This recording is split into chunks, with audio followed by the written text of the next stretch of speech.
एक फकीर एक देश की यात्रा पर निकला। जब रास्ते में रात हो गई तो वे एक व्यक्ति के घर रुक गया। उस व्यक्ति का नाम था आनंद। आनंद ने उस फकीर की खूब सेवा की और दूसरे दिन आनंद ने फकीर को उपहार देकर विदा किया। वह फकीर आनंद की सेवा से बहुत खुश हो गया और दुआएं देने लगा कि हे भगवान, आनंद को हमेशा खुश रखना और वह हमेशा दिन प्रतिदिन आगे बढ़ता ही रहे। इस बात पर आनंद हंसने लगा और फकीर से आनंद बोला, हे फकीर, जो है वह भी अब नहीं रहने वाला। इस बात पर फकीर आनंद की तरफ देखता ही रहा और वहां से आगे चला गया। कुछ साल बाद फिर फकीर आनंद के घर आया और देखा सारा धन और सारी संपत्ति सब कुछ चला गया है। आनंद एक गांव के ही बड़े जमींदार के यहां नौकरी कर रहा है। वह फकीर आनंद से मिलने के लिए वहां चला गया। आनंद ने उस अभाव में ही उस फकीर का स्वागत किया और झोपड़ी में ही फटी चटाई पर ही बैठाया। उसके पास खाने के लिए जो रूखी सूखी रोटी थी वह खाने के लिए फकीर को दे दिया।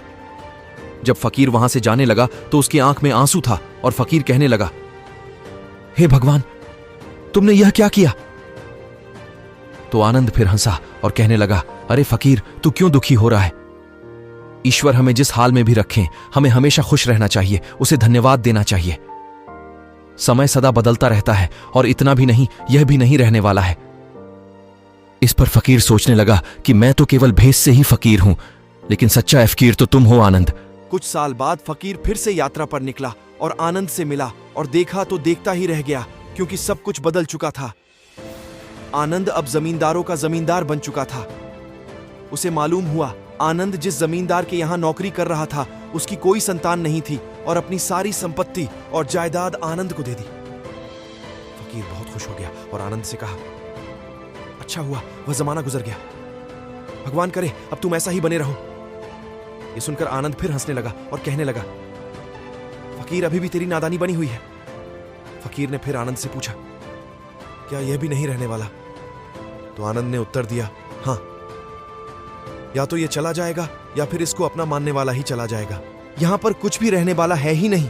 अगर कोई चीज शाश्वत है तो वह है हमारी आत्मा, वह है हमारी मन की शांति, वह है हमारे मन का सुकून, और बाकी जो कुछ भी है वह हमेशा रह नहीं सकता। फकीर ने आनंद की बातों को बहुत ही ध्यान से सुना और वापस चला गया। कुछ सालों के बाद फिर फकीर जब उस गांव से गुजरा तो आनंद का महल तो है, लेकिन उसमें आनंद ही नहीं है। उसमें कबूतर गुटरगू कर रहे हैं। आनंद अब इस दुनिया में नहीं रहा, उसकी मृत्यु हो चुकी थी। वह फकीर मन ही मन सोचने लगा कि यह एक इंसान जिंदगी भर कितना परेशान रहता है और रोता रहता है, दुखी होता रहता है। जिन चीजों के लिए इंसान तड़पता रहता है, दुखी होता रहता है, वास्तव में वह चीज जो हमेशा रहने वाली है ही नहीं है, वे सारी चीजें बदलने वाली हैं। यह कहानी यह शिक्षा देती है कि हमारी जिंदगी में जब भी कोई मुश्किल, तकलीफ या दुख आए तो हमें यह सोचना चाहिए कि जिंदगी में इससे पहले मुश्किलें या उलझनें आईं तो क्या वे हमेशा रुकी रहीं?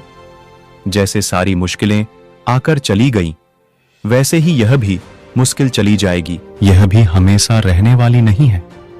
तो आप हमेशा याद रखिए कि जिंदगी में कितना भी लंबा दुख क्यों ना हो, वह हमेशा रहने वाला नहीं है। ये दुख भी चले जाएंगे। एक बार अकबर ने बीरबल से कहा कि बीरबल, आज कुछ ऐसा लिखो कि जब मैं खुशी में पढ़ूं तो दुख, और जब दुख में पढ़ूं तो खुशी हो। तो बीरबल ने लिखा, यह वक्त भी बीत जाएगा। यह ऐसा शब्द है कि सुखी को दुखी कर देता है और दुखी को सुख दिलाता है। आपको यह कहानी जरा सी भी अच्छी लगी हो और यदि इस कहानी से कुछ सीखने को मिला है तो चैनल सब्सक्राइब जरूर कर लीजिए।